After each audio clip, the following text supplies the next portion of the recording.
I really am not trying to become one of those super negative DbD channels that only dogs on the game and pretends that it's about to die for the sixth time this year, despite how beneficial it may be. I actually really like Dead by Daylight and would much rather be talking about the great stuff that I love. I was writing a video talking about the pig, and I literally just could not finish it because I have so many other thoughts about the current state of the game that's filling the Dead by Daylight section of my brain. So today, I just want to take one video to cover everything that we were given in the 9.2.0 update and discuss some further problems that I've been noticing over the past few months. Before I get into all of that though, I want to cover what I consider some of the biggest positives from this update. First, Red Forest now has an invisible staircase on the hills, allowing for Chucky to get on the shack. Chucky on shack is real, and he can hurt you. Oni got a small buff to give him his power back sooner after hooking someone. This will very slightly cut down on his need to slug. It's nice to see that Oni seemingly hasn't been forgotten years after his release. Wandering Eye is a really cool idea for a perk, and with a bit of a buff could actually end up pretty strong. Right now, I can only really see a hit and run Ghostface, Legion, or a Plague making it work. The Tome is back with lore, which isn't really my thing, but honestly should have never gone away in the first place. People have made entire careers off of this lore, and this clearly shows that people care about it in the first place. V's pretty cool, and she introduced a new instrument perk, which will always help with the silly aspects of the game. And Vigil was nerfed. Granted, it was a very slight nerf, but a nerf is still a nerf. And really, that's it. Everything else I'm either completely neutral towards or actively dislike. It's not a good sign that my favorite things have nothing to do with the balance other than a very slight buff to an already strong killer, and an even smaller nerf to a stronger survivor perk. I want to start with my biggest issue with this update, and that is of course, the shape. Yeah, I actually find Myers' rework to be more offensive than the disgustingly overpowered new killer that I will be discussing here very soon. On the PTB, I made an entire video covering this rework instead of talking about the KRASUE or the anti-tunnel changes. Recently, I checked back to see what I said, and yeah, I still stand by everything. The only thing I actually think I got wrong was his strength level. I thought Myers was going to be stronger, but now I genuinely believe he's somehow worse than he was before his rework. There are just so many issues with the new shape. Originally, I considered his changes a failure in terms of thematics, but in actuality, it's a failure in terms of thematics and gameplay. I want to cover each of his new modes and give some feedback on it, because there's some genuine fundamental problems with every power that he has that I think need to be cleaned up before the character is anywhere near a successful set of changes. Let's begin with Stalker mode. I find this to be the least frustrating part of Myers' kit, however, it does still have some issues. The add-on Memorial Flower gives the shape a pretty significant boost, making him move at 4.4 in Stalker mode instead of 4.2. With as much of the match being spent in Stalker mode, it's extremely noticeable to be moving at a speed just slightly faster than survivors. On wide open maps like the Blood Lodge or Mount Ormond, survivors are given more than enough time to pre-run the shape. With his locked stalking range and slower speed, as well as being punished for moving while you stalk, it makes Stalker mode genuinely abysmal on a lot of maps. The 20% debuff to stalking while you move, the actual gameplay is just horrible. Survivors, most of the time, will not be completely idle while you stalk them, meaning that standing still while stalking is much more of an ask than you might think. A debuff of this size is 100% noticeable in comparison to how fast the power is meant to be. I was actually pretty excited to see Pursuer mode, as I said in this video I made about Myers originally. I'm pretty keen on a power that does nothing but slightly buff the killer in every form of chasing. M1 killer gameplay is one of my favorite things in the game. I love the mind games that go into having to play every pallet. I also just inherently find the M1 killer more satisfying to win with because your tools are extremely limited in comparison to the stronger killers around you. Once I received the update and Myers was given all the changes meant to improve him, I came to the disappointing conclusion that Pursuer mode is just so minimal. You're given a very slight buff to lunge duration, braking speed, stun recovery, and vault speed. Now, I know why this was done. Immediately when I saw this, I immediately thought to stack this with perks that make recovery, vault, or braking speeds quicker. It's damned if you do, damned if you don't. You either don't bring these perks and the power is near useless, or you bring these perks and the power is extremely frustrating to play against. Unfortunately, as I wanted to make the power work, especially since it should be the mode he spends most of the match in, Pursuer mode is just lacking right now, with an extremely underbaked implementation. It could be made better if the character's power spike mode was implemented in a way that made sense. What I mean by this is that Stalker and especially Pursuer mode mean almost nothing because why would you chase a survivor where you can just stalk and earn your proverbial ultimate? Speaking of, the final part is Evil Incarnate. After stalking survivors for 5 seconds, the shape will fully charge Evil Incarnate. Once he enters Evil Incarnate, he can now charge up a half dash, half lunge that was hilariously called the Slaughtering Strike. Using the Slaughtering Strike, you can close distance and insta-down a survivor that you hit. You can also use the Slaughtering Strike to break through drop pallets and continue moving after doing so. On paper, this power may seem pretty strong, and if you think so, you fell for the same trap that I did on the PTB. Unfortunately, it just doesn't hold up like it seems like it would. First, there's an extremely goofy animation that plays every time you activate the power. This was done to seemingly try and stop Myers from popping his power directly on a survivor's back. Which, good. Having a tier 3 popped right on your back was incredibly goofy and frustrating. Your default David teammate gets stalked while he's teabagging Myers, and suddenly, you're dead. However, it does undeniably make his power less effective. The animation takes a full 2 seconds, as well as slowing Myers down substantially. This gives survivors plenty of time to make distance on the shape.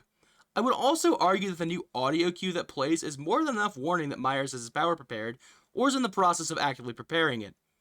Once you are actually in the power, the weird mix of a dash and a lunge makes it feel extremely sluggish and strange to try and understand the distance on the Slaughtering Strike. Granted, this could come from inexperience with the change. Even in situations where you can get the hit with Slaughtering Strike, survivors are given an unbelievable amount of time to react due to Myers being incredibly tall and not really moving that fast. Breaking the pallet is actually quite good. However, there is a noticeable movement speed penalty that killers like Nemesis, Leatherface, and Billy just don't have to deal with. After breaking a pallet, breaking a wall, missing, or hitting a survivor, the shape's Slaughtering Strike will go on a 6-second cooldown. Myers went from being a low-tier killer that suffered extremely badly against strong survivors, but could hold his own with average and weak teams, to now, he can't even really keep up with the most unlucky of teams. As of right now, Behavior has confirmed that they currently have no plans to change Michael, as they're focused on the KRASUE.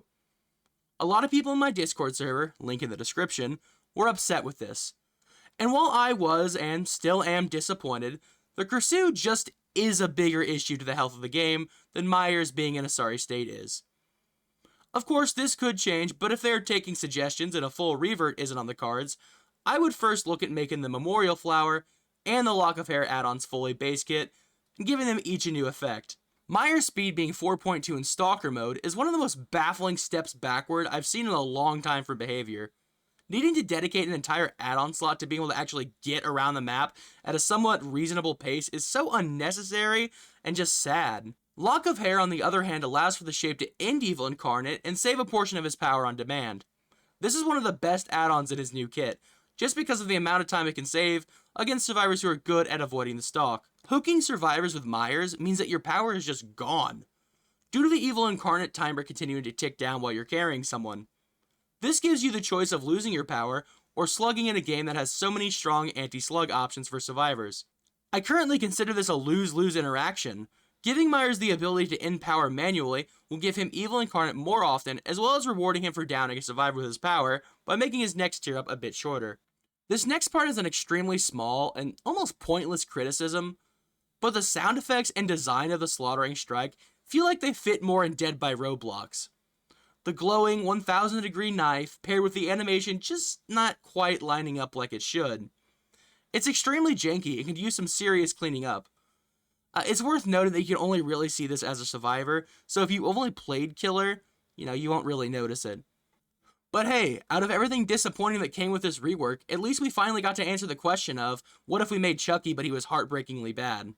Not only do we have an incredibly bad rework to Myers, but the KRASUE is one of, if not the most overpowered character in the game.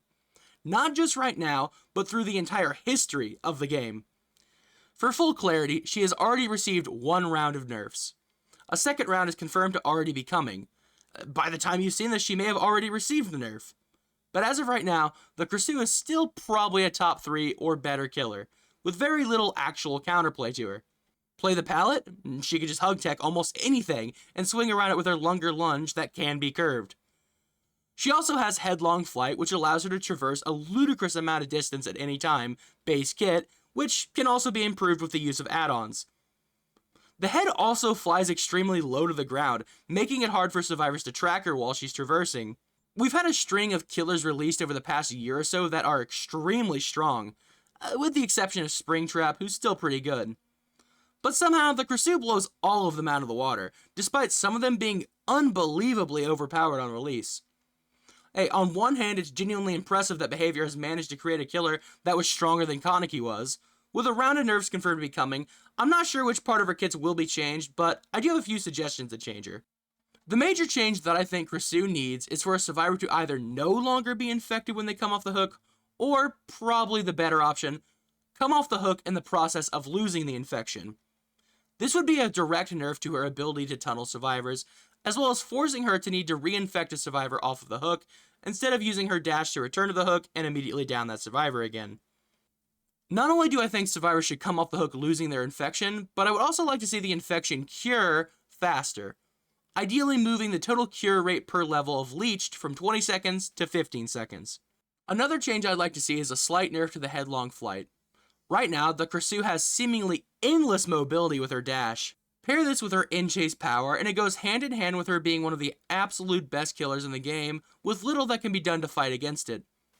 Taking the headlong flight and slightly nerfing the charges, so as to not affect her in a negative way, and instead aiming to make her healthier, would be a good start for the killer's future.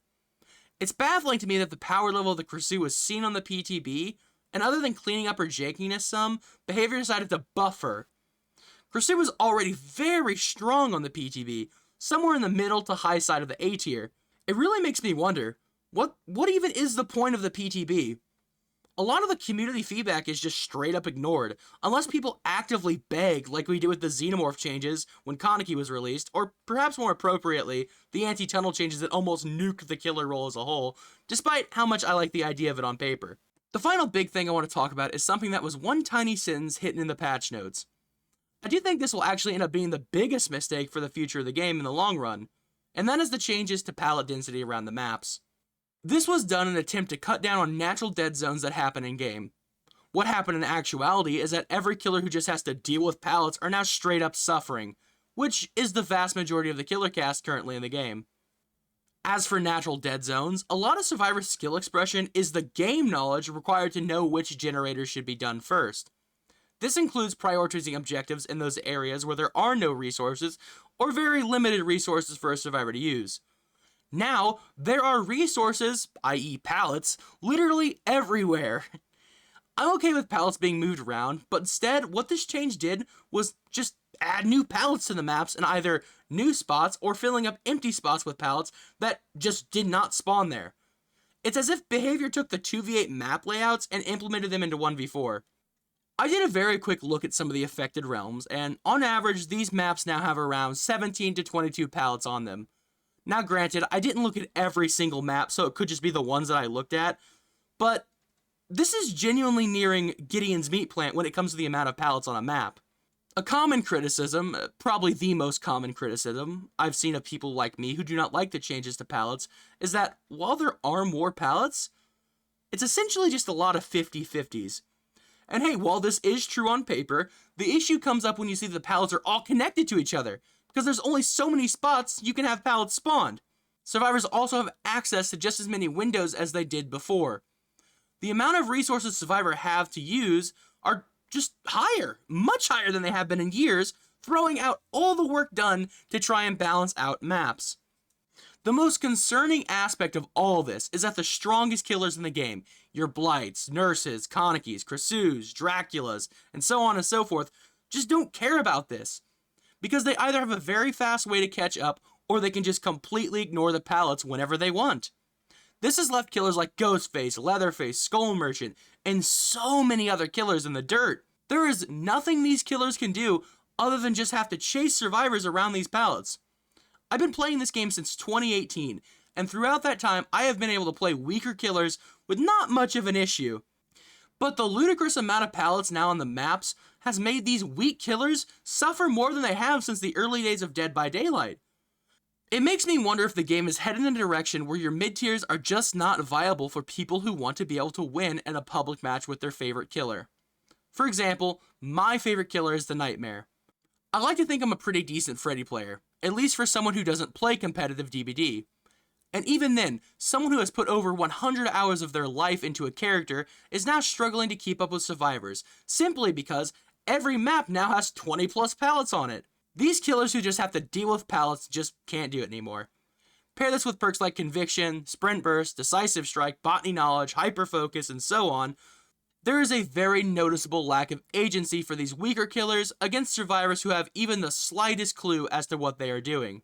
Now, of course, most survivor players are pretty casual, or they just aren't playing incredibly serious. So you can compete with them, but as soon as you get a team that is even slightly serious about playing well, they will just stomp over half the roster right now. It's strange because a lot of killers have never felt weaker than they do right now, but at the same time, the top tiers are absolutely dominating the game, and behavior seemingly has no interest in properly addressing the differences in power level between the best and the worst, which is extremely disappointing. Hopefully in the future we can see updates that are a bit more put together than this one does. Although, and this might give me a bit of flack, I do think that the state of this update is kind of on the community as well. So much focus was given to the anti-tunnel and anti-slug changes that a lot of people just ignored everything else in this update, and now here we are. Half the killers or more in the game are struggling to stay afloat. The KRASUE has now more than likely had her reputation permanently damaged, and the Shape now has the title of the worst rework in Dead by Daylight history. So thanks for immediately outdating the video I made covering Freddy's first ever rework. The final talking point I want to briefly get into is that over the past few months, since I would say Doomed Course, survivors have been becoming stronger and stronger. New killers are as well, while older killers are not being given the same treatment, with only one or two noticeable exceptions. Pixelbush recently made a video covering how strong Survivor is becoming. You should check that out if you want more context on this. The very limited amount of changes given to killers over this past nearly full year is shocking. Every killer released in the past year is generally considered to be an A, or in some cases, S tier. Like I said earlier, with the exception of Springtrap, who is very clearly designed with more casual players in mind.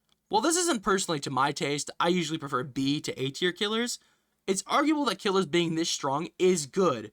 However, Survivor's strength is being increased to deal with this, which has left more killers behind than it has helped. I'm hoping that with the content drought we'll be going through January, we'll receive some major changes to some of the older, weaker killers that are in the game. But hey, at least we got a new bugged Bear Oni skin. I'm sure that'll be fixed eventually. Maybe. Hey, sorry if this video came off as nothing but complaining. I tried to be a bit constructive throughout it, but who knows. Anyways, thanks for watching till the end. I'm curious to hear people's reaction to the patch, because maybe I've just been living in an echo chamber and people really like it.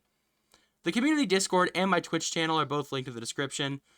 You can leave a comment, like the video if you did, and hey, if you really liked it, you could subscribe to catch the next yapping video. My name is KRASUE, and I hope I'll see you next time. Goodbye, everyone.